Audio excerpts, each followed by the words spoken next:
नजर आएंगी दिलचस्प और अजीब खबरों पर। खातून को अपने बॉयफ्रेंड के साथ छुपन छुपाई का खेल खेलना महंगा पड़ गया। गैर मुल्की मीडिया रिपोर्ट के मुताबिक अमेरिकी रियासत फ्लोरिडा में एक खातून को सूटकेस के अंदर अपने बॉयफ्रेंड को छुपाने पर कुछ सेकंड डिग्री तक कत्ल का कसूरवार ठहरा दिया गया।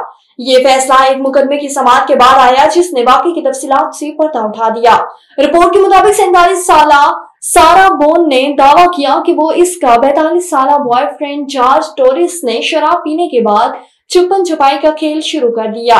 हिंदू मजहब में गाय को मुकद्दस माना जाता है और भारतीय रियासत में गाय के लिए लफ्ज आवारा इस्तेमाल करने पर पाबंदी आयद की जा रही है। राजस्थान हुकूमत ने गाय के लिए आवारा इस्लाह के इस्तेमाल पर पाबंदी लगाने का फैसला कर लिया। भारतीय मीडिया रिपोर्ट के मुताबिक इस लफ्ज के बजाय वो मुमकिन तौर पर इन जानवरों का हवाला देने के लिए ज्यादा काबिल एहतराम इस्लाह इस्तेमाल करते हैं। इस फैसले का मकसद भारतीय माशरे में इनकी अहमियत को तस्लीम करते हुए उन जानवरों के 3 से ज्यादा गौर फिक्र करने वाले रवैये को फरोग देना है। और सरकारी स्कूल का क्लर्क तुलबा की इम्तिहानी दाखिला फीस के मद में जमा लाखों रुपए ऑनलाइन जुए में हार गया।